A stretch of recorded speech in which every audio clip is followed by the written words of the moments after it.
Alhamdulillah semua berjalan dengan lancar. Kita dapat peluang. Tinggi. Ha? Qualify lagi tinggi pada name. Jangan bang. Betul Tinggi ke, rendah ke, apa saja tak kisah. Yang penting ini sifu saya. Ini pun sifu saya juga. Okey. Senyum muka sikit. Ha, ni sifu saya, tu sifu saya walaupun mata saya tinggi pada bawah.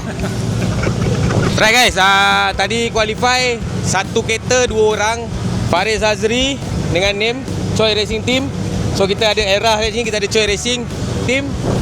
So kereta Silvia S15 Faris mengalami kerosakan di praktis punya hari yang praktis. So kita decide untuk 2 kereta, satu kereta 2 orang. Faris dengan name tadi name qualify 69 kot. Faris qualify 70 lebih, dia lagi power pada name. So congrats on your first qualifying dekat competition. Thank you. Hasil support daripada Abang Nim. More ongoing So lepas ni maybe insyaAllah kita akan tandem. Tandem is a benda yang lepas ni. So kalau 2 orang lah, dua kita akan tandem. Kita tengok Faris Azri lead. Lepas ni Faris Azri chase, Nim pun lead. Dia akan chase. Kalau bertembung, kita buat macam ni. Kalau abang ni pergi.